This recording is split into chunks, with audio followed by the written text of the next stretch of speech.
नमस्ते जी। राधे राधे महाराज जी। महाराज जी, मैं YouTube पर लोगों को सोशल मीडिया के बारे में सिखाता हूँ और मोटिवेट करता हूँ। महाराज जी, मेरा एक प्रश्न है, ओवर थिंकिंग से कैसे बचें? किसी भी चीज को लेकर बहुत ज्यादा नेगेटिव सोचता हूँ कभी।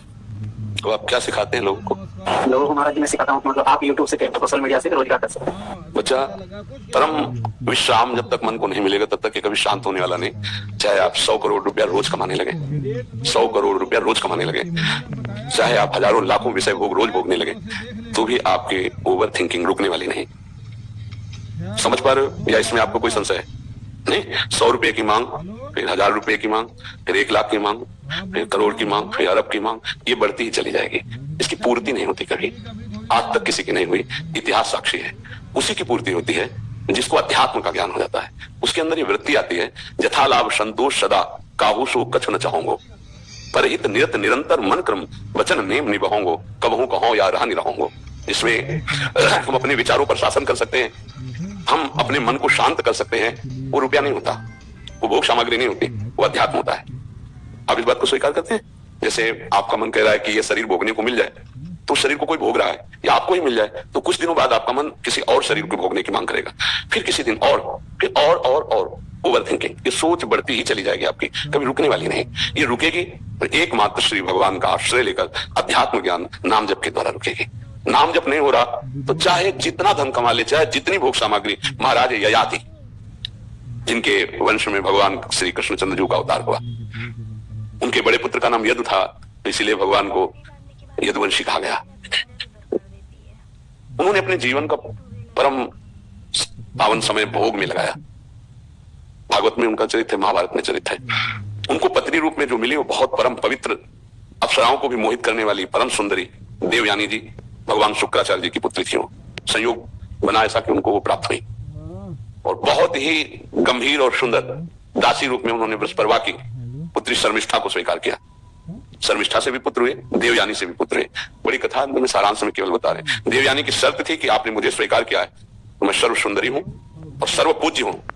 ये केवल संयोग है, नहीं तो हमारे चरण छूने के लायक भी नहीं हो, क्योंकि वास्तविक ऐसी ही स्थिति। मैं तुम्हें पत्नी रूप में प्राप्त हुई हूं, तो किसी की तरफ आप उठा के नहीं देखोगे, ये शर्त। लेकिन जब शर्मिष्ठा को जो दासी रूप में आई थी, यद्यपि वो दासी नहीं थी, ईर्ष्यावश देवयानी जी ने दासी पद में उन्हें रखा था। इतनी सुंदर और गंभीर मुद्रा में थी, महाराज ययाति लुभायमान हो गए। जबकि सर्व सुंदर देवयानी जी शर्मिष्ठा जी से भी पुत्र प्रकट हुए। एक दिन वो शिकार के बहाने जा रहे थे, तो आप नए नए बालक पिताश्री कहकर के लपटे। देवयानी ने कहा, पिताश्री आपको कैसे कह सकते हैं? तो उन्होंने कहा कि बालक हैं, ऐसे भाव से कहते नहीं, सत्य बोलिए आप। तो उनका हमारे ही बालक हैं।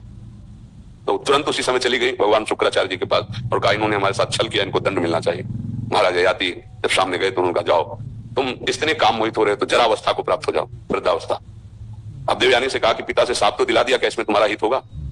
तो उनको लगा कि गलती हो गई, तो उन्होंने पिताजी से कहा, इस जरा को मुक्त कर दीजिए। उनका एक ही उपाय, कोई पुत्र तुम्हें अपना यौवन दे देते तो तुम यौवन हो।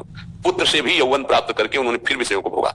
अंत तो गत्वा उन्होंने लिखा अपना अनुभव, एक भगवत विमुख को, विषयी पुरुष को संसार के संपूर्ण भोग मिल जाए तो भी उसकी तृप्ति नहीं होने वाली। ओवर थिंकिंग पर ब्रेक लग सकती है, तो भगवान का आश्रय और भजन से दूसरा कोई उपाय नहीं। चाहे कुछ भी मिल जाए वो सोचता ही रहेगा, क्योंकि मन को विश्राम देने की एकमात्र क्षमता श्री भगवान में है, भजन में है। तब लगी कुशल न जीव कहूं, सपने मन विश्राम, जब लगी भजत न राम कहूं, शोक धाम तज काम। भगवान का आश्रय, सत्य शास्त्रों का स्वाध्याय, संत महापुरुषों का सत्संग, उसका जब मनन हम करेंगे तो हम जैसी भी स्थिति में उसमें प्रसन्न होना सीख जाएंगे। यही समस्त कामनाओं को नष्ट कर देगी स्थिति।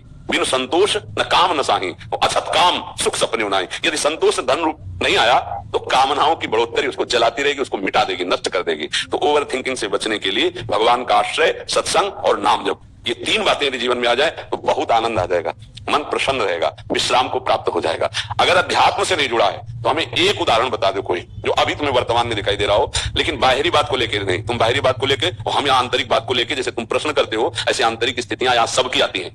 बड़े बड़े धनी मानी पदाधिकारी सब, उनसे संभाषण होता है तो हमें सब पता चल जाता है। विश्राम उसी को देखा जो भगवान का जितना आश्रय लिए, अन्यथा नहीं। बोलो तुम्हारी दृष्टि में कौन है? जो अध्यात्म की निंदा करते हैं, भगवत मार्ग की निंदा करते हैं, उनको पूरे जीवन में परिणाम दिखाई देगा।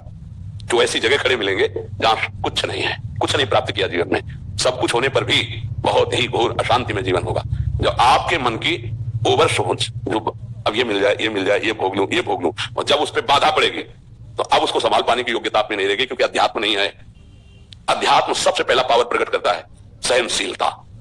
तितिक्षा जिसे संस्कृत शास्त्रीय भाषा में कहते हैं, और उसका सरल अर्थ है हर परिस्थिति को सहना। ये केवल अध्यात्म में आएगा। सम्मान मिलता है, मेडल मिलता है तो सब खुल जाते हैं, लेकिन जब अपमान और हार होती है तो अच्छे अच्छे को रोते देखा गया। ये क्या है? एक पक्ष को, सम्मान को, जीत को, लाभ को, सुख को तो तुमने अपना माना उसे, और जब दुख आया, अपमान आया, हार आई, तब वो ऐसे मुस्कुराते तो तुम्हें पता चलता कि उत्साह संपन्न करना किसे कहते हैं। और वो केवल अध्यात्म से हो सकता, प्रकृति से नहीं हो सकता। इसीलिए अध्यात्म के बिना सही मोटिवेशन